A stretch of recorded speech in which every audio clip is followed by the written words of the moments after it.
Welcome to A Tale of Two Scribes. I'm your host, Eric P. Bishop. This is a podcast where interesting people come and tell about the stories they've crafted.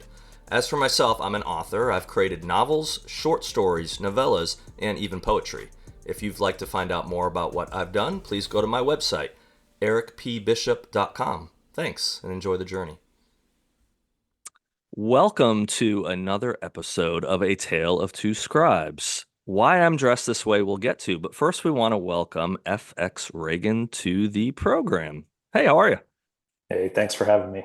Glad to have you. So, because of your background, because you definitely keep some of what you've done very low profile, I figured I would go profile as well. And, I bet you no one can recognize me like this. I don't recognize you, and I've seen you on social media for what, 3 years? You've probably seen way too much of me. So these will come off, like I said to you off air. This is the best privacy glasses I could find, which my son got me for Christmas because we're both big, huge Bono fans. So after I took him to the Sphere to see U2, he decided to get me these for Christmas, and he touched Bono's arm when Bono came Wow. into the crowd, and I'm still super proud and slightly jealous. Slightly, he was the one to lunge out, and Bono came in about 2, 3 people back, and we were like three, and just close enough to get a grab. And Very then cool. also because of your background in law enforcement, so this actually it's actually a hard hat, which is kind of crazy. I had the good fortune to go to Wales about a year and a half ago or so over to do some Shinedown shows and spent some time with John Guarnieri and some of the band. And I built in a couple days to go into London after before I came back home around Thanksgiving. And, as you can probably attest to, you never know who you're going to meet through your writing journey. One of the readers I have over in London is actually a Metro London police officer. And kind of funny. So we met that morning after he got off shift. He was doing security detail, I think oh, excuse me. That's not good to be ringing. He was doing security detail at one of the embassies, I think. And a few days before that, he had told, or a week or two before that, he said, "Hey, I can probably get you down to 10 Downing Street, get a picture. We'll do a picture with the body man. It will be like this real cool thing." So the day before I get there, I message him. We're lining up a time. He goes, "We can't do Downing Street." And I was like, "What?" I was bummed, but totally cool. Well, Yeah. what ended up happening, or what I found out after the fact, was that was right around the time they were kind of doing all these protests, and they were throwing like the spaghetti on paintings, and someone had got two protesters had made it onto Downing Street under false pretense, and their intention was to spray paint the door. And so they got stopped, but the person that's in charge of the security there is actually a civilian, elected official, I believe. And they were so pissed that these people made it far enough along that they said Mhm. nobody goes down Downing Street for a while. Right, So right, right. I lost my chance, but I did get this cool hat from him. So that was awfully great. So There you go. so how are you? What's I'm it doing feel like good. to have another book out in the world? Man, I tell you what, I mean, I posted on X/Twitter today, 2 books in 2 weeks is like, I don't recommend it. Um, the last minute details are just unbelievable. Yeah. But yeah, There's a lot of pieces to pull together, and I will say though, you're doing a good job with it, because until you've been through it, and actually the first one I think you do is when you're doing it on your own, when you're self-publishing, being an indie publisher, that's when you kind of like realize all the pieces that are in place, and then all the timing stuff. It's not just like, oh, you just put this here and everything will take care of itself. No, especially for Amazon KDP, there's specific pieces you have to do at certain times, or you can kind of, knock over the apple cart, basically. yeah, and we have to take care of it. There's nobody else. There's no one else. I'm sure there's a way to outsource it. I'm sure you can bring in other people to do that, but that's one of those things I don't know what the value would be to outsource. To me, the things to outsource are always, and I mentioned this probably on every podcast that comes Mhm. up, but outsource the cover, outsource the editing, to some extent marketing. It depends on how good you are with marketing, whether Right. you should do it or not. I think you have to do some sort of advertising, because if you just post on social media and you think that's gonna, get continued sales, Right. that'll die off pretty quick. So you've got to Right. find a way to keep that out in people's attention span, basically. Right. So, so now that it's out, how's Department Echo is out? What's your thoughts on it? How did the launch go? Tell us about it. So it's doing really well. I mean, I've talked about it on X and on Instagram. Hmm. This has been a long process. This book has been more than 3 years in the making. Right. Um, I started probably 10 years ago. I wrote it almost as a not almost, it was an autobiography. I Hmm. wanted to write an autobiography of my time in law enforcement. I sat down. I think it Yeah. was about 12 chapters. I was determined that it would be a little bit different. I didn't want it to be, my first day at Quantico, my first felony Hmm. arrest. But it just didn't sound right. It didn't come off the way I wanted it to come off. And so I thought a lot about it. And I was working full time at the time, even though I'd been retired from the FBI for a little bit. I had corporate jobs. Yeah.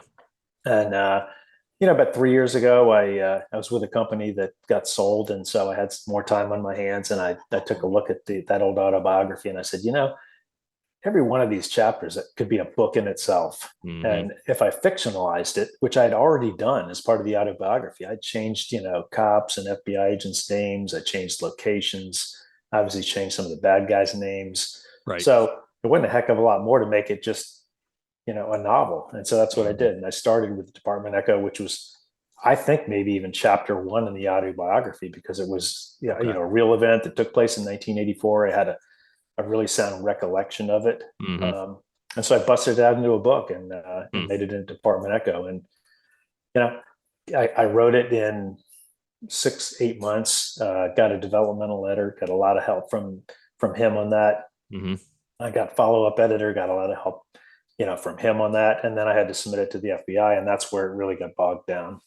Um, That's where because this that that's where the skidding stopped. It came to a exactly, complete yeah. stop. I mean, it's just a process I have no control over. Yeah. Um, it's part of my employment agreement. You agree, in day one that any writing you're going to do, you're going to submit to the FBI, and they get to review it.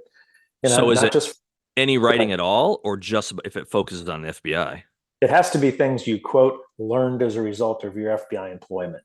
Now, there's which a is lot of vague, wiggle room in there. It is very vague. intentionally vague? Intentionally, and that's why, like with Roslyn Station and Fairfax Station, I did not submit those because I don't even use the acronym FBI in those books. Gotcha. Um, Okay. but Department Echo clearly has an FBI angle to it. The follow-up Hmm. book, which we can talk about later, that I just got authorization from the FBI literally on Friday to Hmm. publish with corrections. Right.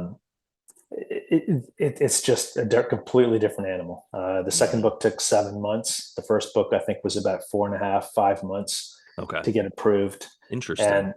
And so you really can't do anything. You can't announce a launch date. You really can't. You're handcuffed to that process until they Right. tell you you're good to go. Yeah. You don't know. You don't know when you're going to get it, and you don't know when you're going to get how much time it's going to take you from the time they tell you okay till the time you can publish.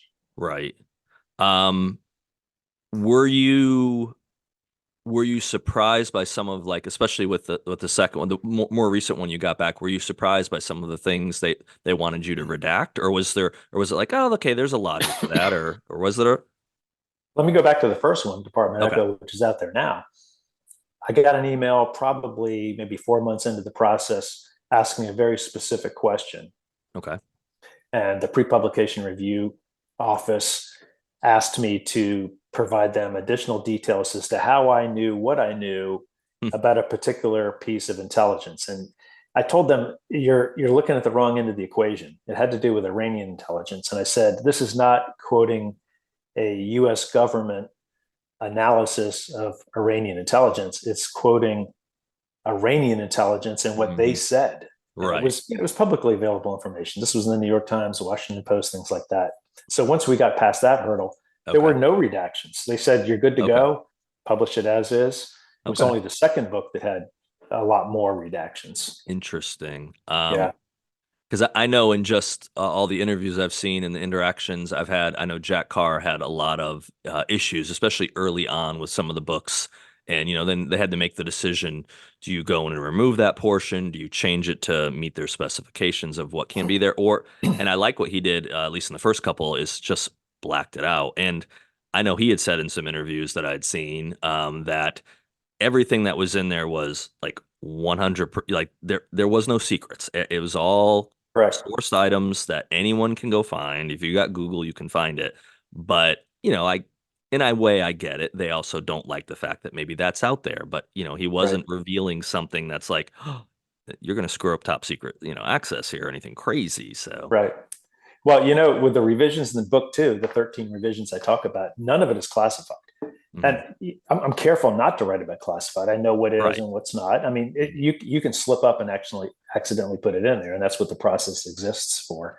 Right. But they called it law enforcement sensitive, um, They're just which, making up terminology now. well, it's I mean, they can claim it. The difference is if you put classified in there and they tell you not to put it in there, you're looking at a problem, a Right. serious problem. Yeah. If it's just they don't want it in there because it's law enforcement sensitive or it's law enforcement techniques or it's sources and methods and things like that, it becomes a civil matter. I've signed an employment agreement. I agreed to not do it. They tell Right. me that, don't do it. So I'm not going to do it. Yes. That makes I'm sense. aware of, and you maybe even know some of these people, I'm aware of agents who said, screw it. I'm putting it in there anywhere. Hmm. What happened from I don't know. My guess is they could come after you civilly, Yeah. take the proceeds of the book. Hmm. But I'm just not going there. I signed the employment agreement. I'm bound by it, and I'm going to do what Jack Carr did. I'm just leaving the blanks in there where they Yeah. blacked it out. What was it? I think if I recall, was it Mark Owen? I think Mark Owen's book that he put out, Navy Mhm. SEAL, that Correct. they came after him with the full hammer of the United States government. And I believe they took back, maybe that was the second book he came out with. I can't remember now. It was the But first. It was the was it first the one. first? Okay. And they Yeah, took it all, took yeah, every dime basically, right, said, right, screw right. you, we're going to take it. So, Yeah, yeah, um, yeah. I'm not going there. I've heard a second agent that I know of that submitted a book, and both of the two I'm talking about are nonfiction. I mean, this is mhm, fiction. I have to submit fiction to them, and then they come back and say, right. you can't use this, that, or the other. Um, the second agent I'm aware of on a nonfiction book, he just got timed out. He got tired of waiting and just said, Hmm. "Screw it, I'm just publishing the book." Yep. Again, I'm not sure how it ended up. I'm not sure if they came after him. I just don't know. Yeah. I'm working with someone on a project that we can't discuss on the air that you know a little bit about as well. And this Mhm. particular person wrote something that had to go through the process.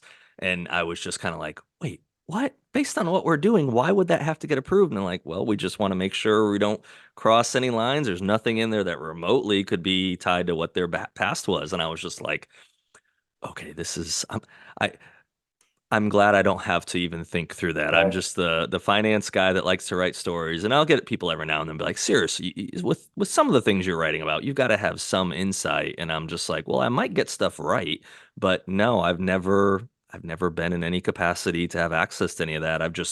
I've read a lot over my life. I've watched a lot of movies, which I'm sure messed up my accuracy on many things because that's normally wrong, but that helped shape basically probably where I decided to go with storylines and stuff like right, that from right. just what you've seen. But yeah, it's kind of I don't know. It's just it's amazing. That part of it's kind of fascinating to me when and I again I get why they are careful to want to review stuff, but at the same time, man, there's so many classic books out there that if terrorists really want to hit us, there's a litany of books they could read and just literally follow those steps and Right. that will do a lot of damage to the United States.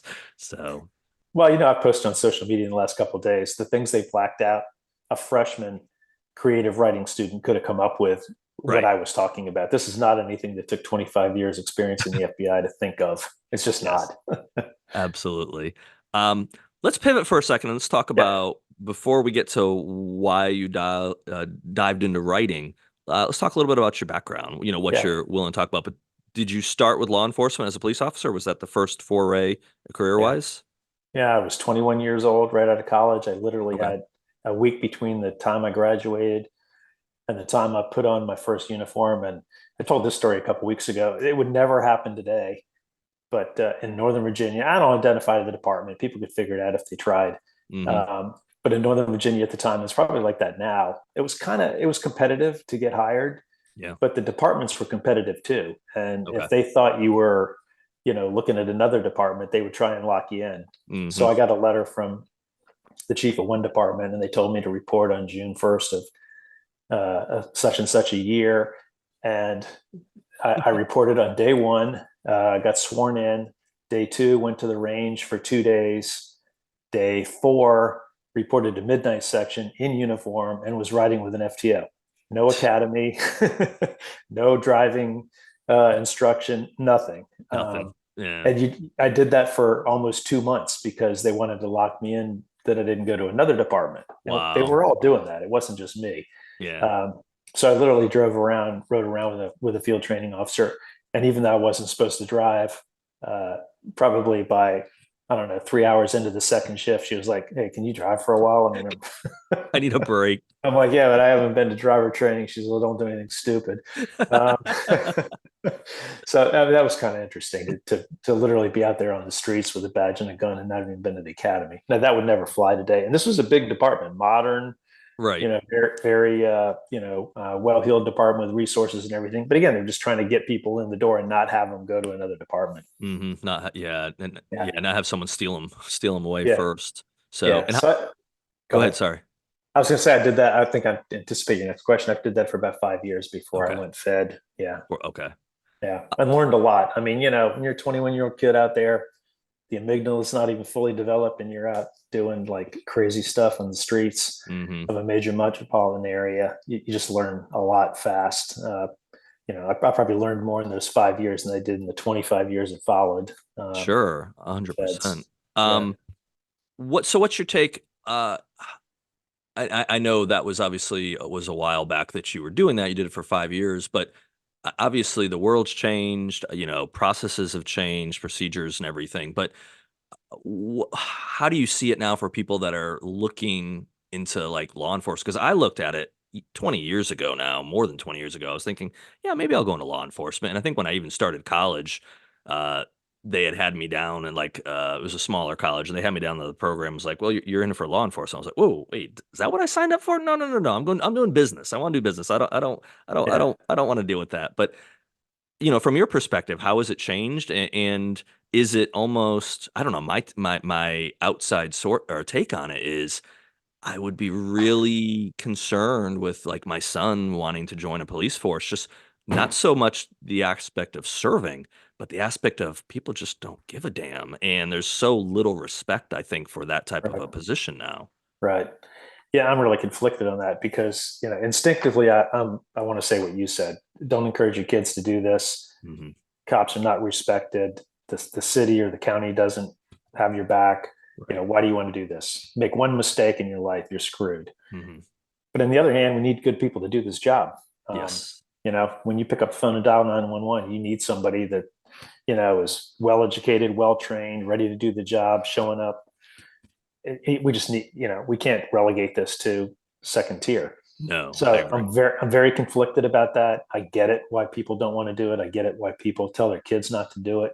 Hmm. Um, I think it's changed a lot. I mean, Hmm. I think unfortunately, 2020 George Floyd changed a lot. Hmm. The George Floyd incident, he didn't change anything. The incident changed a It lot. It should took a lot changed. of luster off of what law enforcement does. We didn't have a lot of the restrictions that they had today, in Right. terms of the oversight, Hmm. civilian oversight, body cameras, that sort of. Although body cameras have actually been a net plus for law Hmm. enforcement. Everybody thought we're going to catch the cops doing things wrong, and it's literally been the exact opposite. Been the opposite. Almost every incident where body cameras are involved, it shows the police doing what they're supposed to be doing. Yeah, But exactly.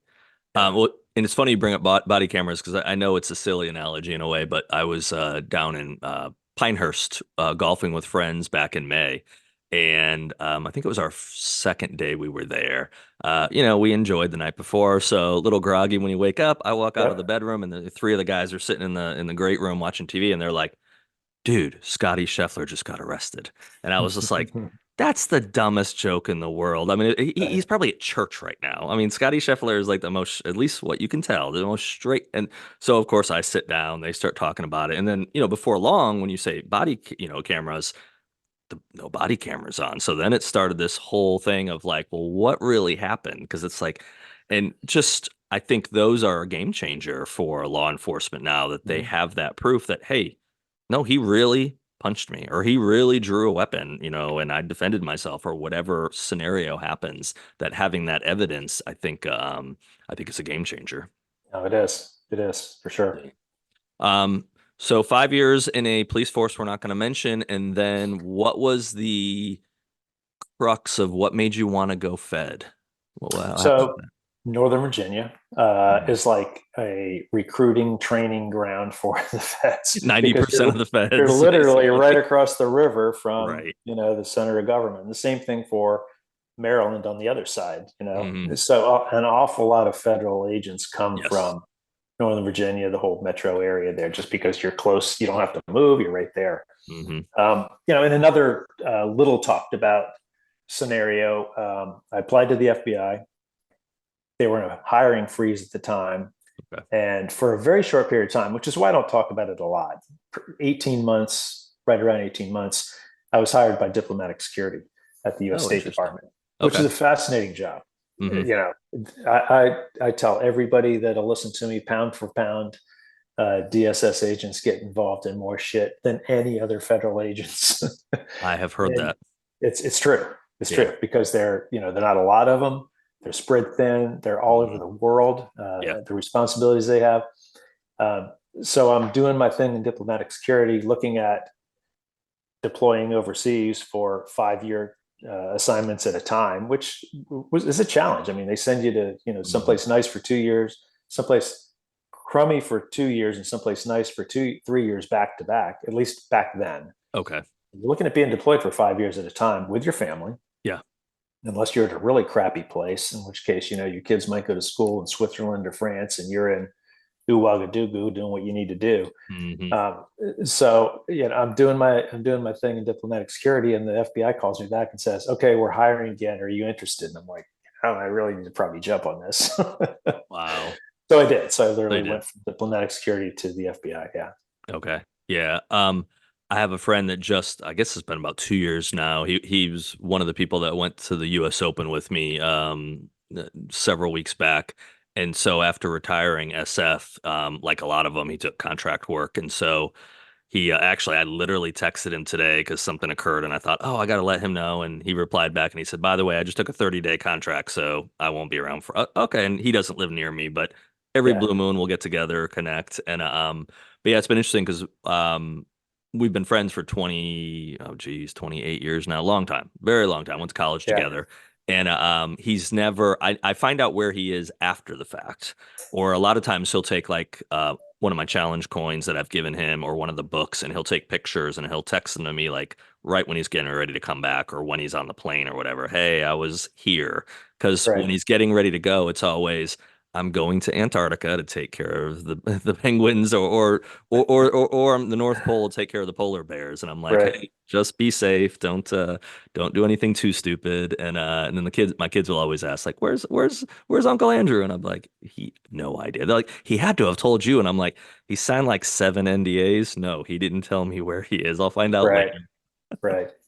So yeah, it's interesting, and that's just talking about those longer, 2, 3, 5 years being gone. I think it kind of reveals that people don't always understand is the sacrifice and I know it's a choice people make, just like joining the Right, military. right, You're willingly knowing that your body is no longer yours in a way anymore once you put on that uniform. But it takes a special breed of person to go do that type of role, just like law enforcement. It takes a special person to say, okay, because and my kids will be like, Dad, you're a hypocrite if they were here right now, because they'll say, you're always complaining about speeding. And I don't get speeding tickets very often. You're always complaining when you see people getting speeding tickets. Like, well, yeah, I really respect them, but I hate speeding tickets. It's like, really, this 4 lane highway that's like 10 minutes from my house, there's like 6 cars on it at any given like hour you're driving on it. yeah. Really? There's got to be 4 state troopers out there that are pulling over a car because he's going 78 in a 70. It's like, let him autobahn it a little bit. Let him open it up. But they're just like, Dad. And I'm like, I know, I just don't like speeding tickets. My advice is don't speak. You want to worry about. So it's funny you say that. So the second person that was here with my friend that was former military, the second person that was here to go to the US Open is active duty. So he's, currently he's not deployed right now, but he's currently in the army. Can't say what he does, can't say his name or anything. And so he was driving most of the weekend. He drove all the way from my house out to Pinehurst, which is about a 3 hour drive for the US Open. And as he first started driving and came here, he was like, just so you know, I don't go over the speed limit. And I'm like, yeah, no, whatever I do, but cool. And like, why not? And he's very, very intellectual person. And he'll give you the most detailed response to anything. And he started breaking down mathematically. If you go 6 miles over, this is the amount of time you're only going to save if you go this distance. Versus if you get a speeding ticket, do you know how much you have to work to pay for that? And so he had this whole formula, and by the end I was like, man, I might think of not speeding every now and then after that one He's because it actually right. totally no, I Yeah, couldn't be like, you're stupid. yeah, I was like, you're actually really smart. I'm the dumb one yeah, probably. So yeah, yeah. Do Google Maps or Waze. You put it in there and it tells you when you're going to get someplace, and you go, well, I'm just going to drive faster. It goes down like by 1 or 2 minutes. right. Yeah. Yeah. So there's definitely a logic to what he was saying, and yeah, I need to do better at that. So okay, so let's get off that rabbit trail. We'll dive back to, so you did your brief stint, and then comes dun, dun, dun, the bureau, the FBI is there. So what was that like? Yeah, it was a fascinating career. I got involved in a lot of stuff. Hmm. Um, it was a sacrifice. I transferred 6 times. Wow. Some of that was on me. The FBI is kind of weird that management is, I call it management by hand in the air. Hmm. Uh, Mueller tried to change a little bit of that and make it more akin to the military, up or out. So if you didn't get promoted in a certain period of time, then you went back to journeyman level. Yeah. Um, but yeah, so I had 6 stops, all of them. I wouldn't take back anything. Hmm. I do have 4 kids who went to 4 different high schools. I like to say I have the spirit where to prove it in my closet. Um, 2 of them transferred while they were in high school, so God bless them. That was their part Wow. to the American law enforcement community. Yeah. But a lot of that was right after 9/11. There was a sense of whatever it takes, Hmm. and we're kind of in this together. Yeah. We just got to do what we got to do. Um, but yeah, I wouldn't take anything back. I was involved in a lot of different investigations, a lot of different specialties. My first almost 8 years was violent crime matters in Detroit, which was a good Wow. place to be doing violent crime matters Yes. because there's a Absolutely. lot of violent crime matters in Detroit. Um, but yeah, that was great. I mean, I learned a lot. Was involved in some undercover operations, and it was just a different time. Hmm. And then I kind of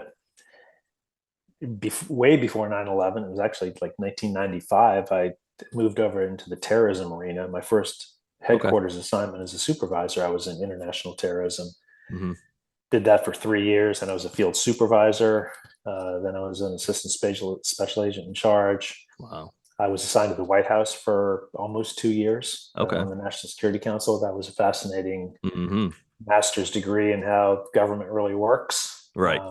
The good and the And then, bad. yeah, and then I was fortunate enough to be assigned as an agent in charge of a decent sized field office, and I retired Okay. running a field office. Which, the lore in the FBI is the 2 best jobs are being a street agent, doing what street agents do, and being a special agent in charge. Everything in between and everything after that, assistant directors, deputy assistant directors, assistant directors, none of that's worth it. Hmm. So I got to do both of the best jobs in the bureau. That's pretty awesome. Yeah. Yeah, it is. I've read a lot about it, and I've mentioned it on other podcasts. I had the good fortune, I think it was 2019. Yeah, 2019, I did the FBI Citizens Mhm. Academy. I got Right. nominated for that. And that's one of those things, and I've actually had other people, say, "Hey, could you nominate me?" since that experience, because I've talked about it, I've Right. shared it. Right. And I knew, like, I had already written a draft of the Body Man before that happened, and I had to go back and change some stuff, not a lot of it, but I went back and tweaked a few things because it just opened up this, like, man, I had no idea as a layperson exactly what the FBI does. And I mean, there's good things said about the FBI and there's bad things said about the FBI, and the truth sometimes is in the middle of what really occurs. Um, but just those, I think it was a 10-week class. We met one night a week for 10 Mhm. weeks, and every night it handled something different. and just the volume of what you got to see. And none of it was, anything. They had some redacted stuff that they couldn't, they had names because they'd pull up actual documents and they say these are cases, and they had case officers come in and say this is how we work a case. And I've mentioned in other shows too that the worst one was the sexual crimes and the child abductions and all that was the absolute most horrific night. I'm glad I went through it. I'm glad I got to experience it because it opened my eyes to what's really occurs. And it's not occurring right next door to you all the time. It's not always Right. right there, but it's also not this, well, that doesn't happen here. That's just a myth. It's like, no, it occurs. And to know about it, but then the bad time is at the time, my daughter probably would have been 7 or 8, I guess. So, I had some young children going through that. And then you're like, I'm not going anywhere without a gun, I'm just like, oh my Right. goodness, it makes you kind of, and I had a concealed permit so when I lived in South Carolina as well. So it's like, I'm gunning up, baby, because it's like, I don't know if I'm, what's going to happen. Of course, that opens a whole can of worms if you ever have to use it. Right. But yeah,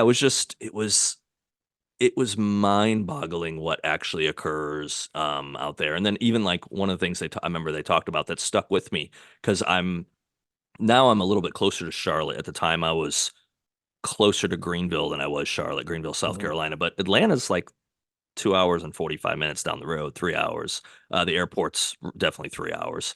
And I go down there, I have family down there. So it's a place that I'm very familiar with. I've spent a lot of time in my youth down there.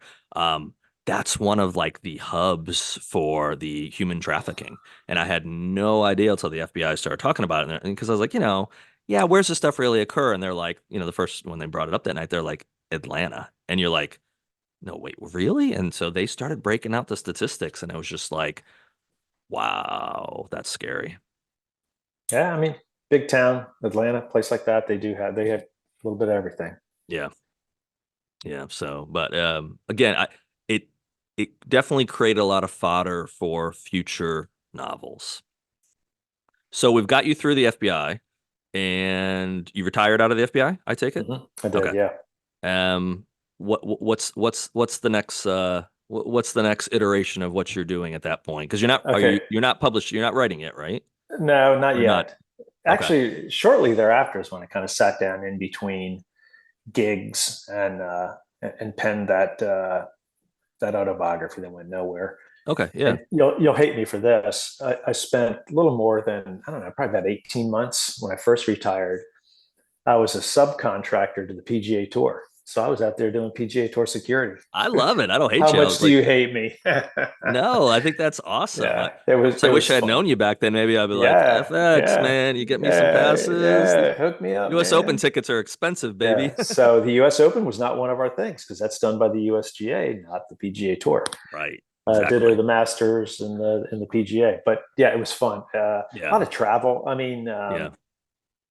I mean, that to me is there were guys that did that forever, and there were Hmm. like probably I want to say there were 8 of us that did it, all former FBI agents, Hmm. mostly kind of executive level. One guy ran it. He was the prime contractor to the Okay. PGA Tour. Yep. And then he hired us as kind of subcontractors to him. And, Okay.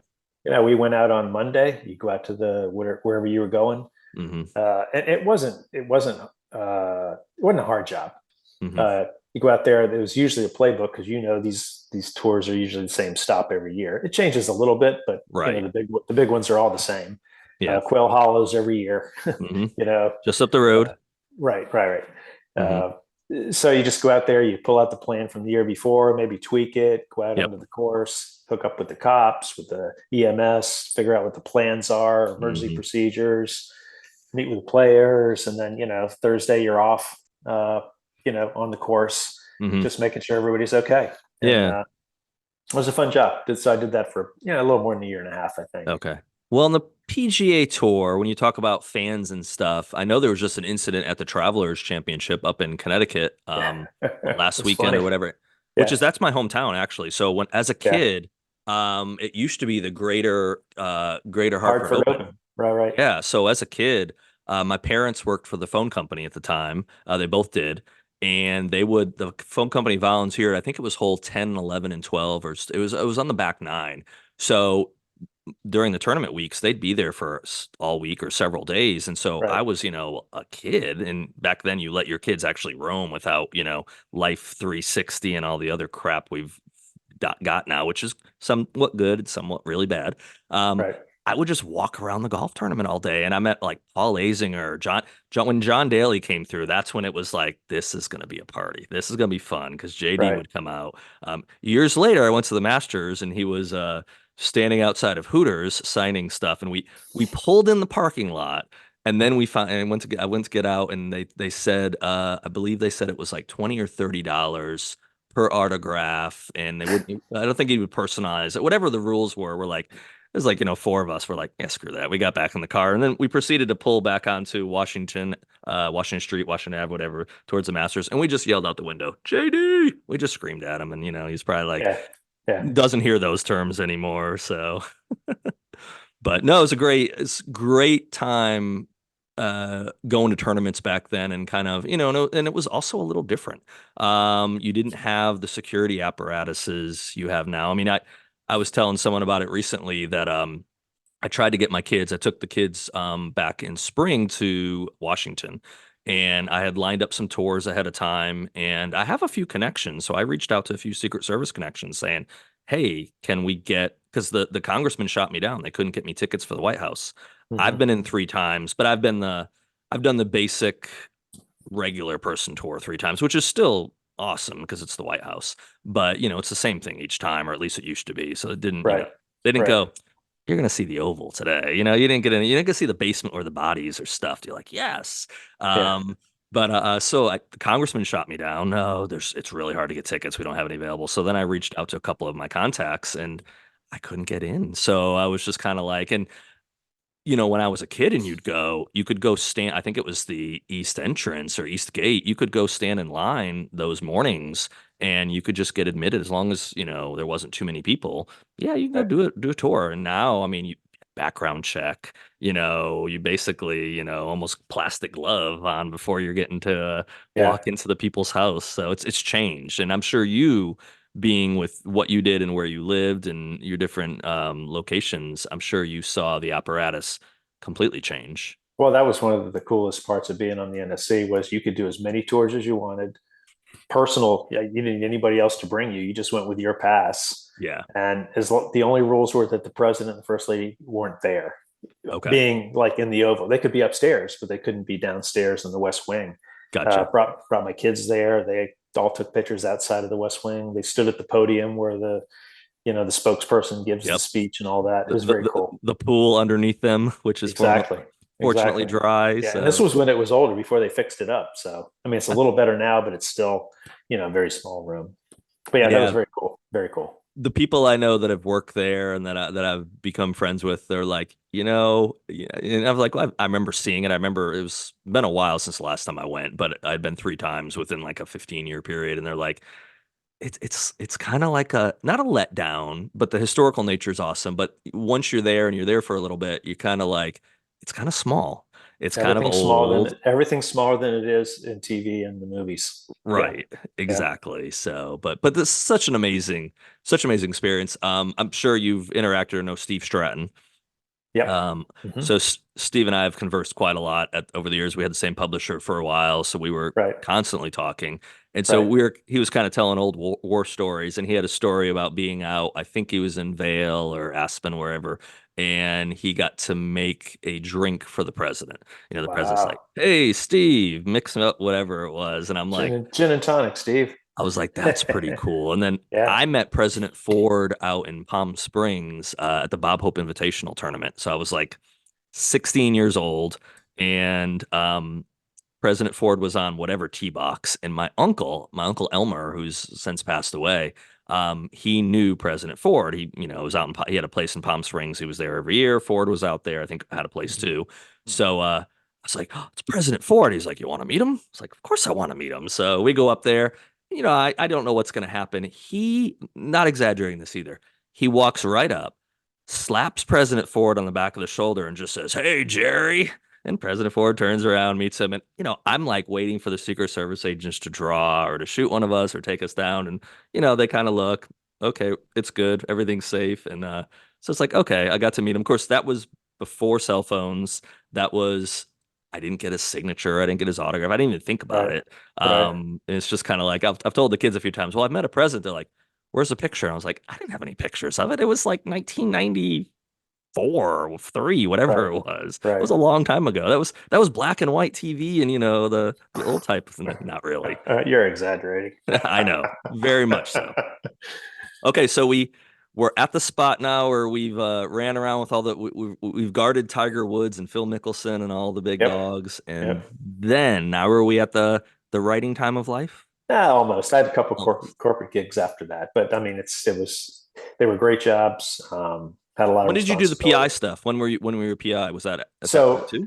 so when I was doing the PGA thing, that wasn't full time. I didn't go every Okay, week for 52 weeks. So I had my gotcha. own company. I did some PI stuff, and I still have a license, and I'm still active. And every now and then I dabble in it. So Okay. a lawyer will reach out to me, or somebody. But I mean, I'm not looking for work. Don't get me wrong. I was gonna Um, call you after this and be like, "Hey, I need you to do something for me. What's your rates?" I tell everybody you can't afford me.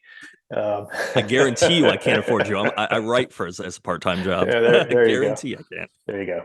So I had a couple of corporate jobs after that probably ended, I want to say a little more than 3 years ago. And that's when I really got serious about, hey, what do I want to do with phase three here? Yeah.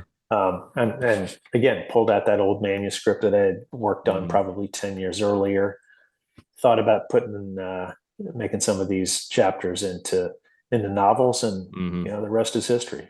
Yeah. Well, I think the beauty of that is that with especially the experience you've had, which is voluminous compared to a lot of people that do actually sit down and write, but living those, and I've said this to others before, is you rarely see like a 18 or 20 or 22-year-old writer that's really getting attention. That's real, and it does happen. There's some absolutely Mhm. brilliant young people, but typically what you end up seeing is people that have gone and they've had a full career. This might be their second, third, fourth go at things, or maybe they're retired and they've got those life experiences. And I think when I'm reading a book, I mean, if you're just a brilliant storyteller, you can pull one over their eyes of going, all of this is made up.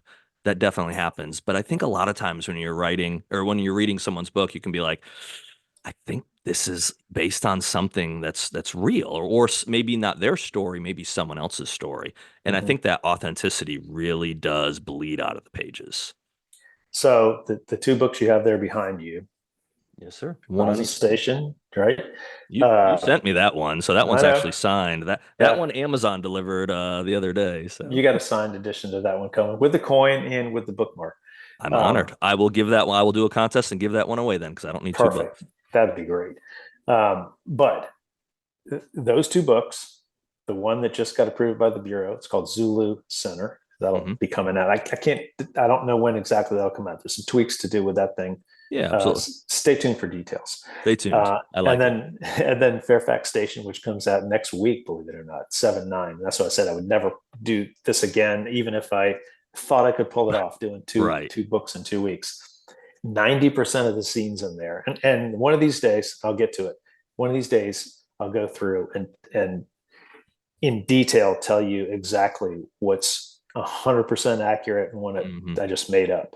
Hmm. 90% of it is true. It's true. Yeah. It's just told out of context. They didn't happen when they happened in the book. They didn't happen where they happened. They didn't Hmm. happen with the characters that had happened. Sure. But I mean, they're just things that happened that I recall. I wrote them down. Hmm. I thought about them, and I put them in there as scenes and chapters and things like that. And that's I couldn't have made half of this up. Yeah. Well, I was gonna say, truth is stranger than fiction most of the Right. time. So, Right.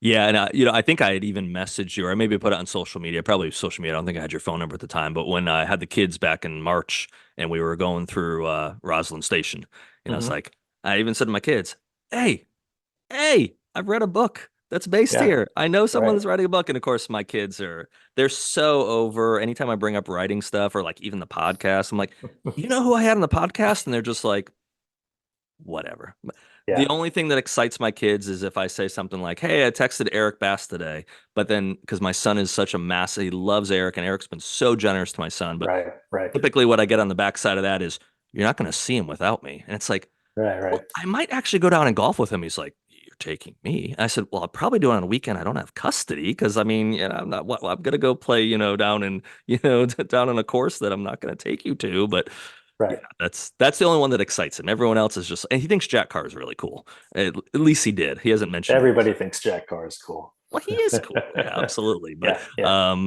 he sent my son some stuff years back, several years back. He sent him, I think I asked Jack, oh, that's what it was. It was one of those years, I don't remember what year it was now, probably 3 years back. He had the G.I. Joe Chris Pratt terminalist thing that he was signing. And so I texted him and I was like, hey, I mean, I'll even pay for it. Can I get one of those for my son? He's like, yeah, yeah, yeah, absolutely. Does he need a book too? And I'm like, no, no, don't send him a book. He's on whatever it was, 13 at the time for it. No, just throw that in the thing you're sending me and throw an extra one in there, and that would be cool. And Jack being Jack, no, he sends my son a book, personalizes it, really nice message in it. And sure. so that was, just class act is what Yeah. that was. I So, actually met him I met him at a security conference in DC, and it was between the terminal list and book two, okay. which I'm drawing a blank on. I shouldn't. Let me just Uh, turn around here True because believer. True Believer. True Yeah. believer. Yeah. And he wasn't Jack Carr. I mean, he was Jack Carr, but he wasn't like the superstar he is now. Yeah. Um, he probably doesn't have to do those kind of security conferences that I was at that he appeared at. I know he does the book tour, Right. but he's so busy with everything else, he wouldn't do those sort of conferences. But yeah, cool guy. Yeah. I met him. Terminalist had just been out for a month or two, and I met him in New York at Thriller Fest. And, just one of those moments of you see someone, you're like, and I hadn't read the book yet. I knew Yeah, who he was, but I just knew him by visual and seeing him online. So he got done talking to someone and I just walked up, introduced myself. We started chatting, had a great conversation. yeah. And then towards the end of our conversation, he had said, man, I really want to meet Brad Taylor. I was like, you've not met Brad Taylor? And he's like, no, I've talked to him. He's helped with my book stuff, but Mhm. I've never met him. And and I had known Brad from previous and gone out had drinks with Brad and stuff. So yeah, so I walked him over to the other side of the conference room and I'm like, Jack, Brad, Jack. And then Nice. I was just, and I have a picture of it. I've posted it a few times on social media. Then I was just a fly on a wall to watch like two operators just connect. And then I had nothing in common anymore to say or to do, just to watch them be like, yeah, Right. this is pretty cool. So we had Yeah. drinks and we got a picture and stuff, and it was one of those moments in life. It's like, yeah, I've been stuck between two bestsellers, and maybe it rub off on me one day, but he's skyrocketed. He's at Right. that level now where but I tell you what, I don't interact with him much anymore, but when I do, he's the same genuine kind. I had sent him a text congratulating him on hitting number one and didn't hear anything for a few days, and I knew he was still on his book tour, and then I think Saturday morning, Pop got a text early in the morning. I look and it was Jack, and I think he was back over in Budapest or something. He was back overseas. He's like, dude, I went Nice. from this, and I'm back in Budapest now filming the series. And I'm just like, dude, when do you sleep in your bed? Do you have? Yeah, I don't think you do. Yeah. Good on him. Yeah, no. Well, and also, as you know it too, you've got to strike when the iron's hot. So, Right. especially in this type of industry that we work on or work in, there's no such, that the days of like giving a book to someone and saying, hey, go market this or go publish this. Those days are gone. You've got to, I mean, you can stay out of the limelight. You can not do podcasts or try to be very low key, but it probably will affect your sales. Because I think the way the internet and the way social media has changed everything is people want to, some, not all, but people want to be able to have that connection with the authors. And so if you want to build a fan base, they're going to really cling to you more if you put yourself out there, which is hard for authors because a lot of times, typically, authors' personality is not my personality. They're not typically outgoing, go meet people. There's no strangers. There's a lot of strangers when you're an author. They just want to sit in the cabin and write their book. They don't want to have to do the publicity, but you're not going to sell books nowadays if you do that. Right. No, and it's true. You probably know it's true for FBI agents, former CIA officers. We're inculcated for years not to be self promotional, not to Right. talk about ourselves, not to advertise what we're doing. So it's really is Yeah. kind of a mindset change to turn it all around the other way and be very promotional. It's not natural. It's not natural for No. me. No, absolutely not. Years ago when my buddy was SF and I got to do some kind of cool stuff with him and go to some places I probably shouldn't have been able to go. He was like, take pictures, but they can't ever leave your phone. Mhm. Because I was like, because I asked, I was like, I can't take a picture. Kenny goes, no, you can take a picture, but if you dare put it online, because he knew I was online all the time, you dare post it, you dare text it, you do any of this, basically there's an ordnance zone out there and there's plenty of places to bury bodies. And I'm like, got it. Don't post any pictures and if you want to live to Right, write another book, basically. So, right, right. and even those guys too, for years, they were kind of definitely cautioned to not have any social media channels. And that actually has changed even in the community for active duty, which I thought was quite surprising, where it's not so much, and especially the guys that get out, if they're trying to promote anything, you can't live in that bubble anymore. But yeah, for years it's you can't do it. And now it's like, oh yeah, you can do it, or you have to do it. And that's such Mhm. a kind of a dramatic change. Right.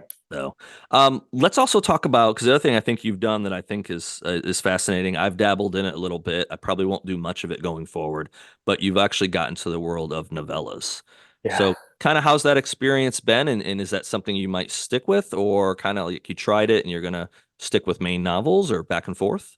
Yeah. So the reason I did it was I'd already written Department Echo. I'd already Mhm. sent it off to first developmental editor, second to, finish editors and things like that, and then to the FBI.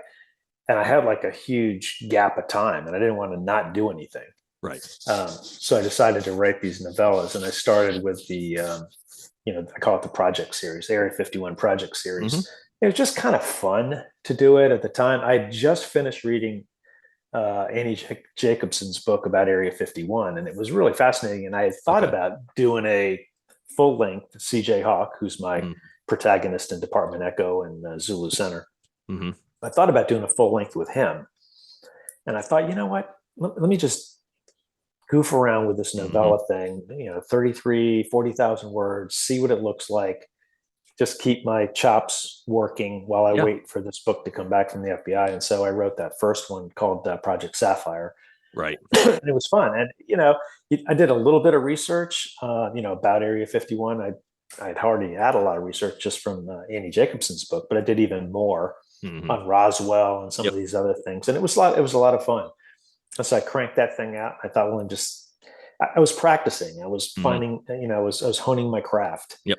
So I threw it out there, put it up on Amazon, got some decent sales out of it, just without a heck of a lot of trying. Yeah. So book two, Project Onyx, I cranked that one out. Again, involves an Area 51 murder and a salty detective from Washington, D.C. that gets sent out there to help solve the Hmm. murders because nobody can trust the feds.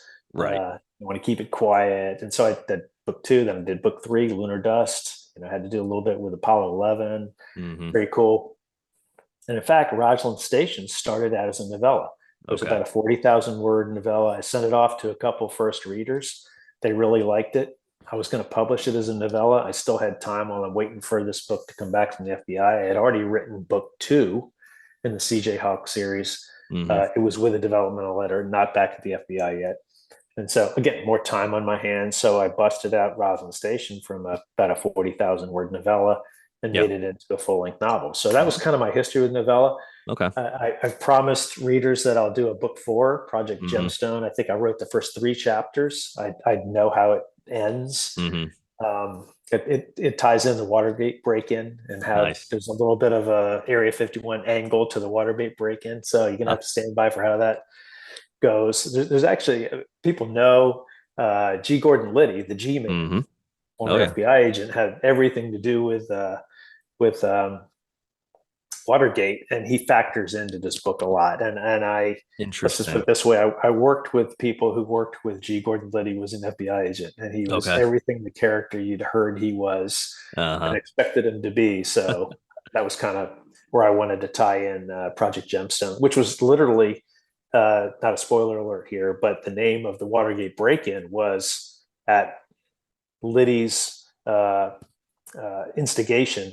The name of the Watergate break-in was Project Gemstone. So that's my Gotcha. Project Gemstone for Area 51 Project Gemstone. I So I did not know that. Who yeah. would love to talk to you with all these things one day is Rogan, because Rogan, when you talk about the I area, would love to talk to Rogan everybody would love to talk to Rogan. for Let's tag three team and get on hours. there together. So you know what Get on that Rogan, you've hit the bigs, buddy. that might but I'm surprised sometimes when I put on of like how many people that come on his show that at least I've no Oh, I clue. know, especially like, as a stand-up comic, as a MMA fighter. I don't know all those Yeah. guys. I'm And sure they're very those guys make sense to me because they're in his world, but then he'll bring on right, some writers or people sometimes that are like these really right. obscure and they've come out with a book and I just say to myself, I bet you their mortgage payment just got paid for. I bet you they're doing pretty Yeah. good. Yep. It's Egan like, and Joe Rogan, man. yeah. That's Joe, I know a lot about publishing. Just come on and I'll be glad to like open your eyes and tell some yeah. funny stories and make up some good stuff, but Yep. no. Yep. Um, no, that's fascinating. Yeah, so my experience with them's been interesting because Ransom Daughter came out last Hmm. fall, and we talked Right. about it offline. Right. To me, it was kind of done as a foray into the indie world Correct. because it ended up being just as much work as Breach of Trust. The workload wasn't different, but the editing and all the stuff for a 32,000 word novella was a lot quicker. I didn't have to go Mhm. through it as many times, or I could go through it quick. And the editor obviously was cheaper to pay for a 32,000 word novella versus a 95,000 word. So I kind of was like, Correct. let that to be my foray. And like you, it did really well. I think within a week, two, very short period of time, all my costs were covered. So it was just profit. And it Hmm. didn't, it didn't get me my Ferrari. It didn't do anything crazy. But hey, in this business, if you get your money back, sometimes you've won a win.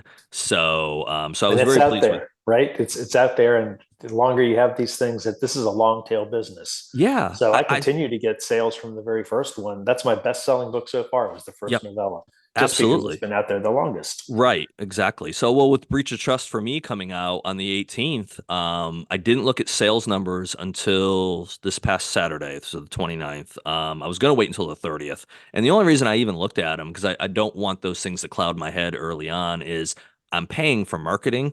So I have to make sure, hey, if my sales are extremely low and I'm spending this amount in marketing every day, well, I probably want to dial that back. How much money Correct. do you want to lose? And fortunately, that was nowhere. It was the complete opposite of that. It was really, it was well.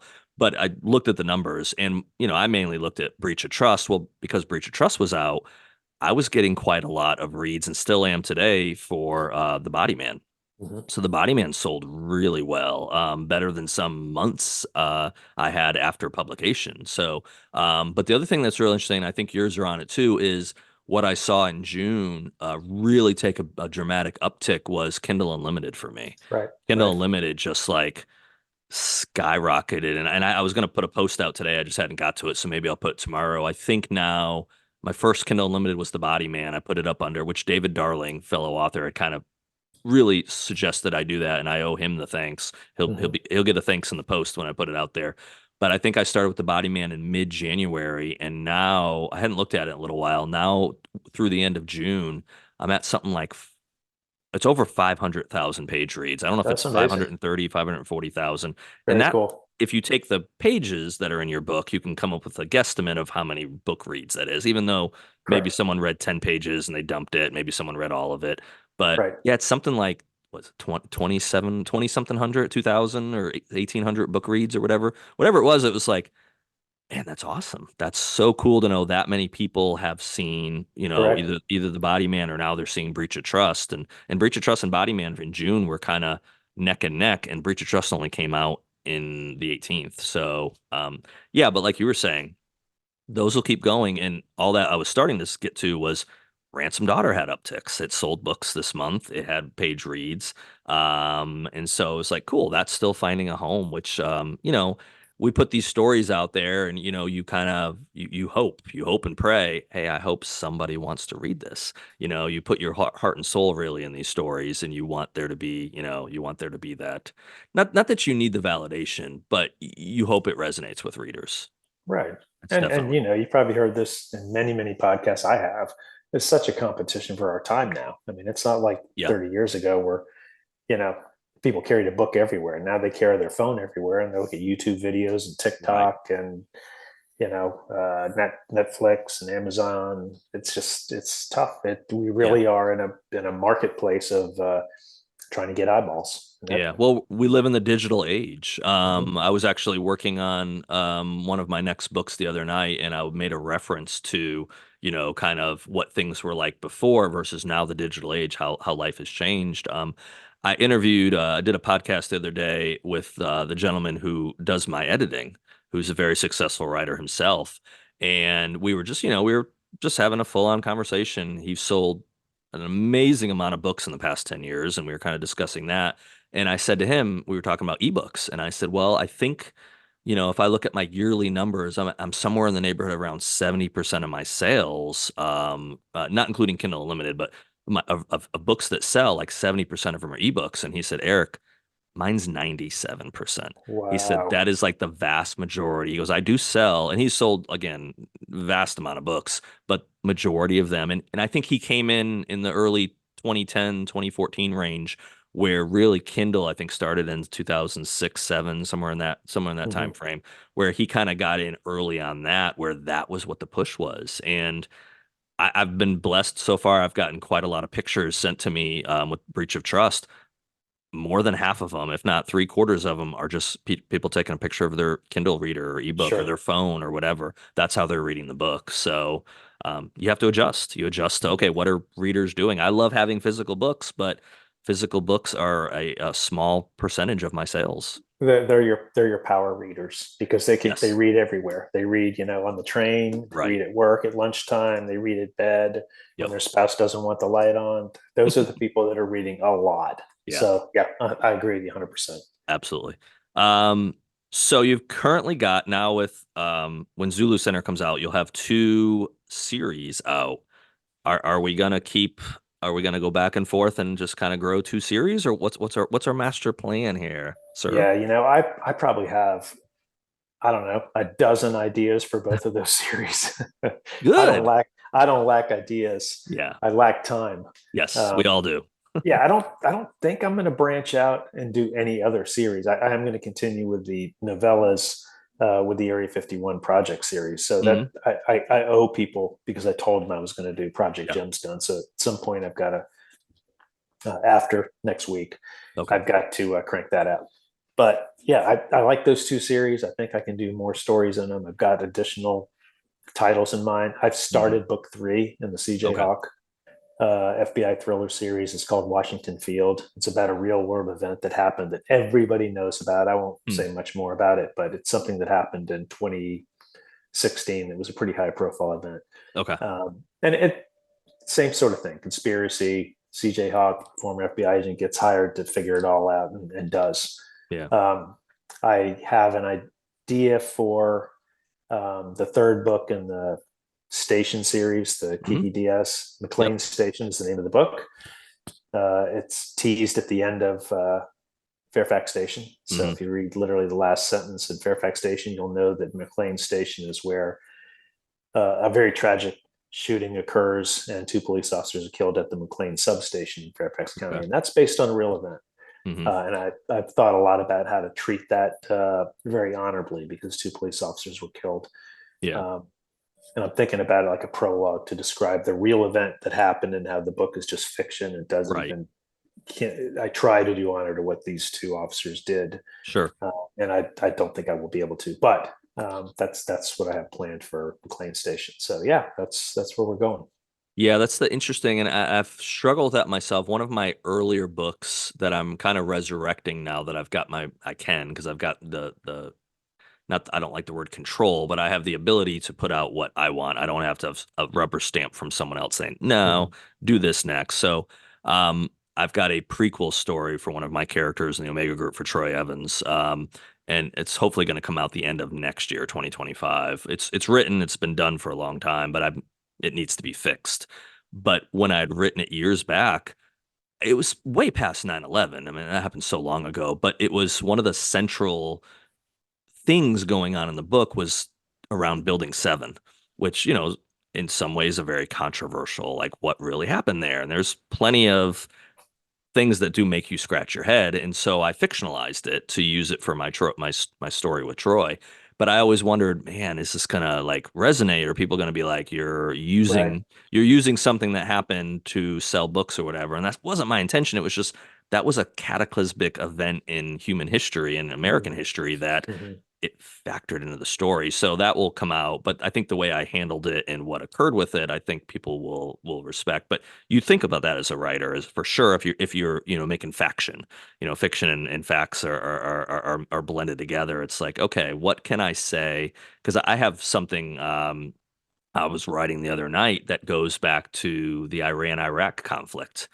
Well, I can't say, President, Billy Bob. I mean, everyone knows it was Reagan when things were happening, Hmm. so which is Hmm. funny that I'm talking to FX Reagan, actually, now that I think about it. This is quite interesting. This Spelling is is different. it is different. That is true.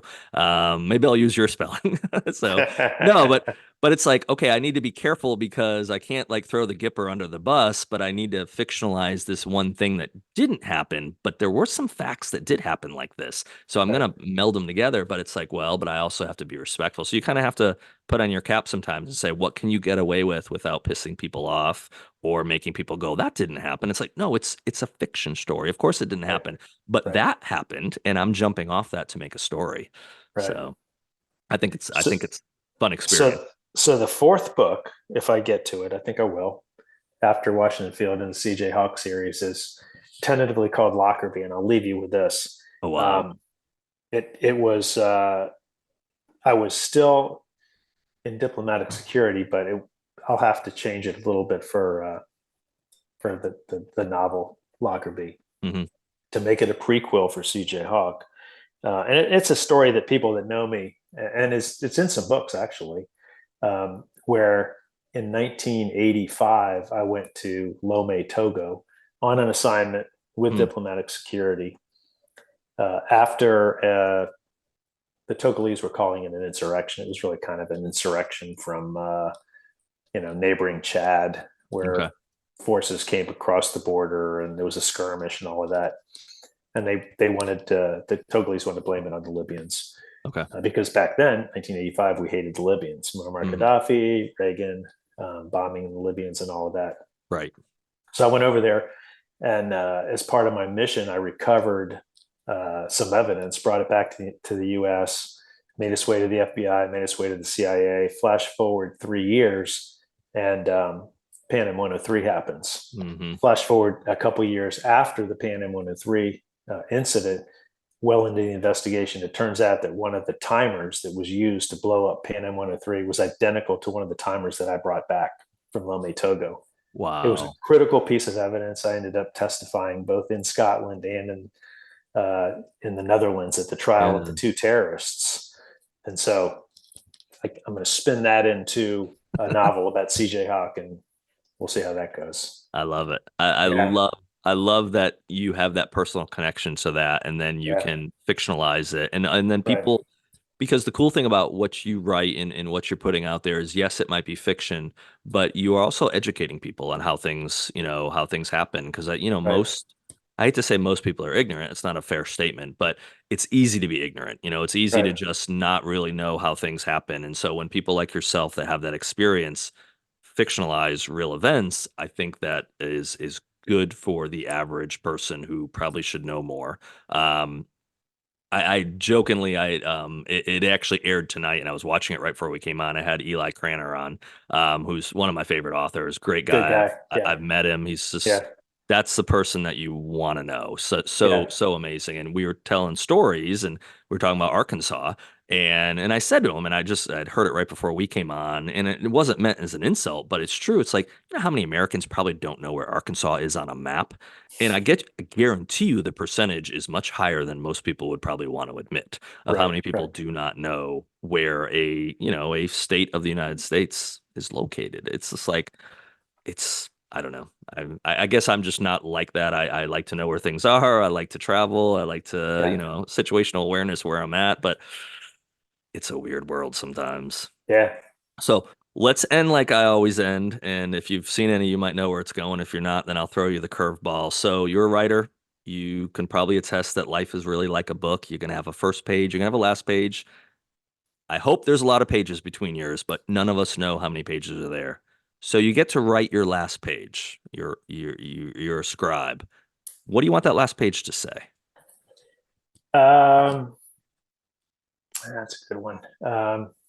I'd probably just thank my family for everything they've done and Hmm. the support that they've shown me over the last 35 years, especially the hardships that we endured together. Yeah, I'd leave it at that. there we go. That's beautiful. A family, I think when you get to the end, you're gonna, have so many, great memories of family and experiences you've shared with them.